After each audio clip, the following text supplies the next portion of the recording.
Bonjour tout le monde, j'espère que vous allez bien. Donc aujourd'hui, je vais avoir une syntaxe qui va vous être très utile en automatisation et en utilisation de l'intelligence artificielle. Donc cette syntaxe, c'est le Markdown. Donc dans cette vidéo, on va voir un peu qu'est-ce que c'est. Je vais vous montrer quelques exemples d'utilisation.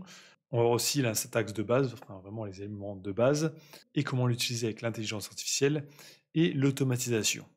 Donc c'est parti. Donc première chose, qu'est-ce que c'est le Markdown? Le Markdown, c'est juste une syntaxe, donc une manière d'écrire.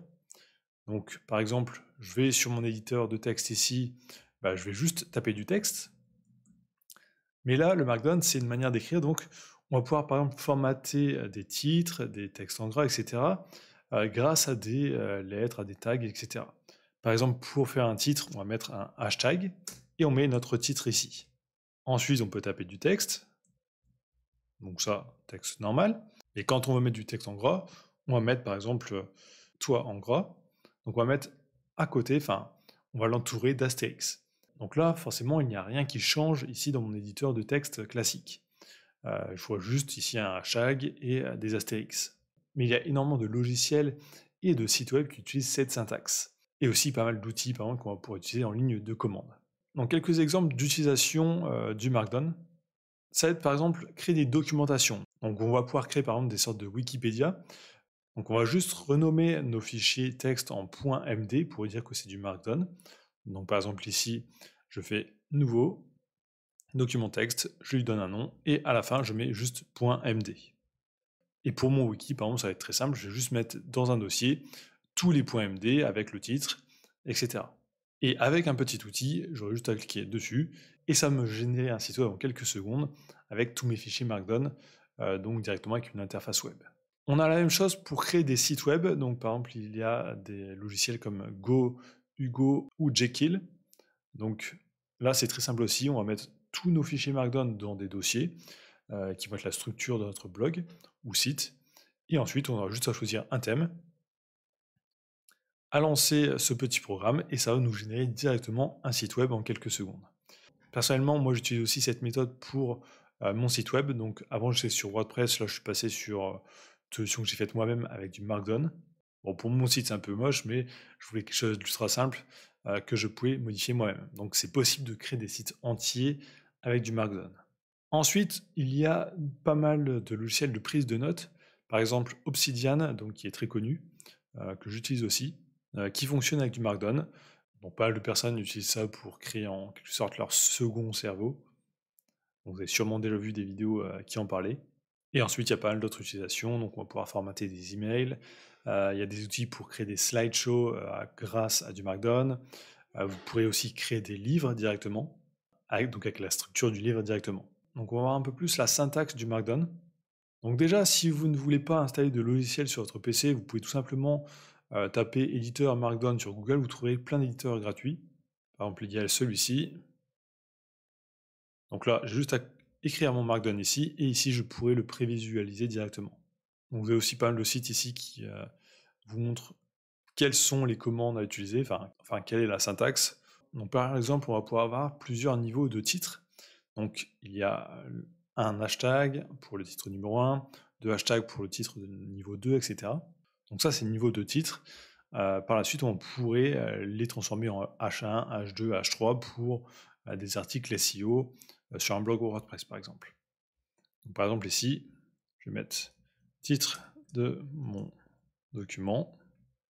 Ensuite, je vais pouvoir écrire n'importe quel texte. Donc, je vais pouvoir ici donc mettre du texte en gras, du texte barré, etc. Faire des listes. Donc, voici une liste. Test 1, test 2, etc.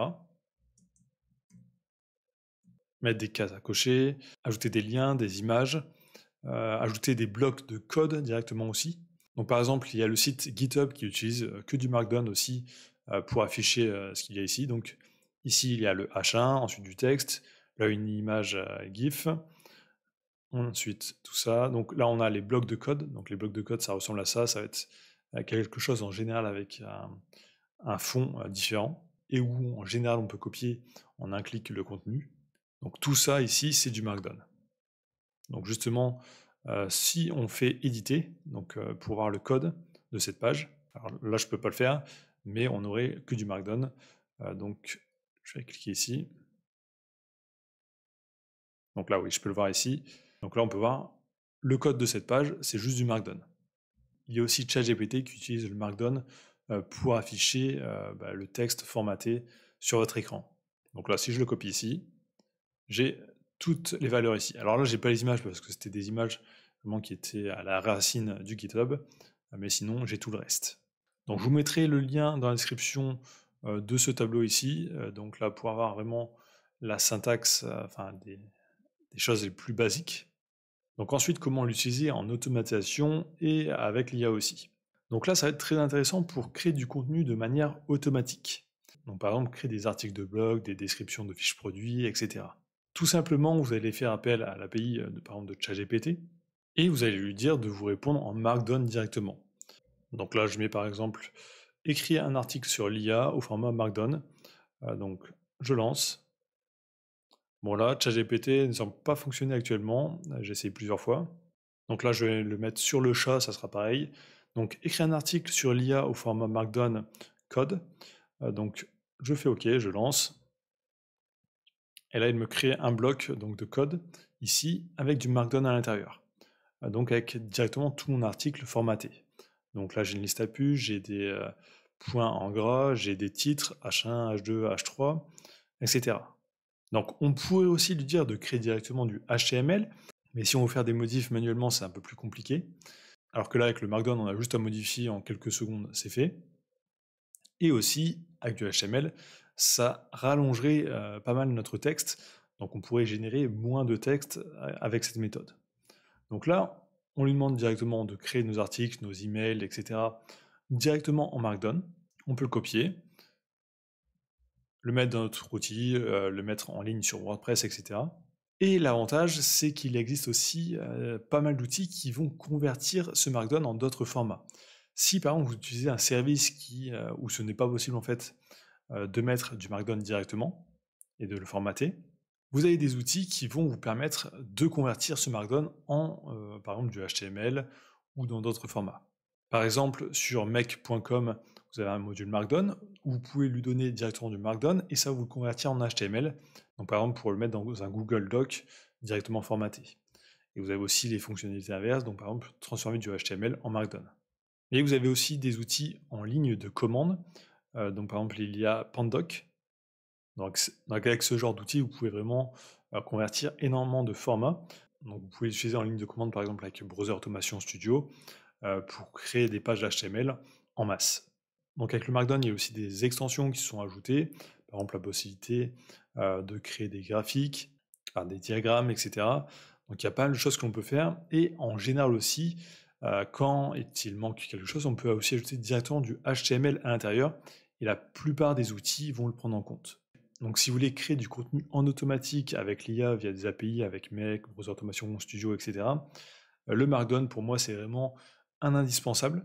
Au départ ça peut paraître assez complexe pour s'y mettre, mais en vrai c'est quand même assez simple. En 1 heure de temps, vous maîtriserez totalement le Markdown. Et surtout, c'est pas quelque chose que vous allez utiliser juste sur un outil, c'est disponible sur des milliers de sites web et de logiciels.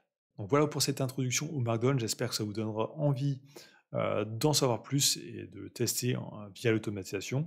Donc aussi pour ceux qui sont intéressés par l'automatisation, j'ai créé une formation sur Make récemment où je vous montre vraiment comment automatiser des tâches avec Make pour automatiser votre business. Donc il y a le lien juste dans la description si ça vous intéresse. Donc n'oubliez pas de liker, commenter, de vous abonner et je vous dis à très bientôt.